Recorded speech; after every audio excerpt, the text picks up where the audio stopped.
Hello there guys, and welcome back to a brand new Star Wars Hunters video. The other day I released a Q&A video that was me answering 10 of your questions about Star Wars Hunters, and one of those questions that came from Breno was, will Star Wars Hunters receive a battle pass? At this moment in time we have absolutely no idea. However, in today's video I will be discussing why I think a battle pass would be great for the game to have. Some of you may remember that I did a video like this last year. However, that was months before the game soft launched, so now that I've had many hours played in the game, I think it's a good time to revisit the idea. So as I just said, I personally think that Star Wars Hunters should have a battle pass, but why? Well, Star Wars Hunters is a free-to-play game, so naturally the game needs to implement a number of monetization strategies in order to actually make money off the game. Battle passes have proven over the last 4 years or so to be the most consumer-friendly monetization system, where you can pay £8 for your first battle pass, but then if you save the premium currency earned from this battle pass, then you can get the next pass for free, whilst also earning an additional 90 odd cosmetic rewards as you progress through the tiers. A battle pass is also far better than a pay to win progression system, so it's best to stay as far away from that as possible. Another thing that's great about battle passes is that you can have themes for them. In most games that utilise battle passes, the theme is typically wherever the game is going in terms of its in-game lore, so you'll typically see characters added from the new story, but then you'll have rewards based on those characters, like here in Fortnite for example. What's great about themed rewards for Star Wars though, is the fact that for the foreseeable future we're going to be getting 3 to 4 TV show releases per year, with a film releasing every now and again on top of it. I'll use this year as an example. In May we have the Obi-Wan Kenobi TV show starting, with The Bad Batch Season 2, Andor and The Mandalorian Season 3 also releasing at some point this year, which means that right there you have 4 battle passes worth of content already.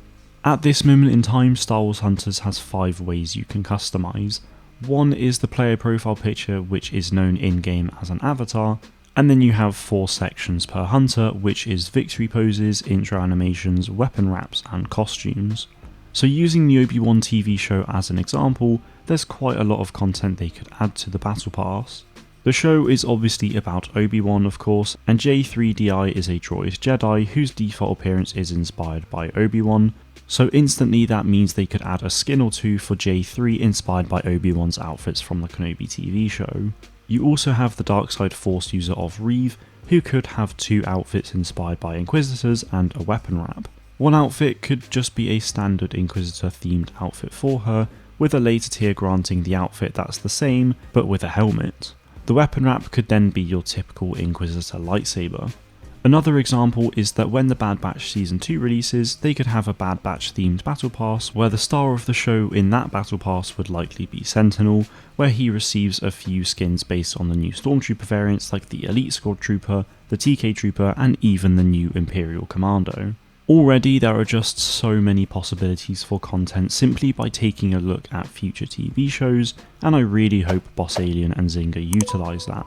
Obviously not everyone will have relevance to each show, but that doesn't mean they can't get new content added through the battle passes. Scorer for example will have absolutely nothing to do with the Bad Batch, but Ord Mantell has a bit of a criminal underworld kind of vibe to it, and with Scorer being a bit of an underworld chemist, she could then have a skin inspired by Ord Mantell for example.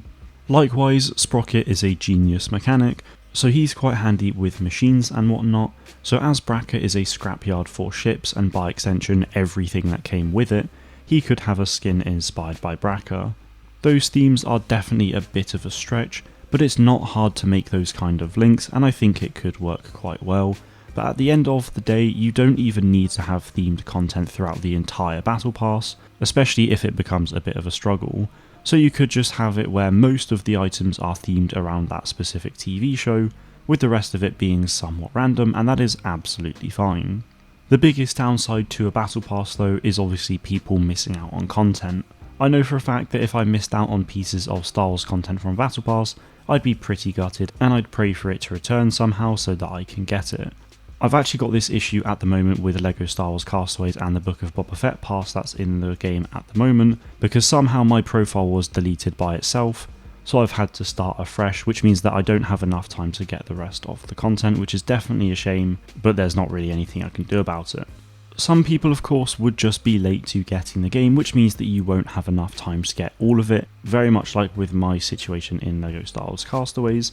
But as much as all of that does suck, it's just part of life and it shouldn't be a concern for the developers, especially since it's such a good monetization system.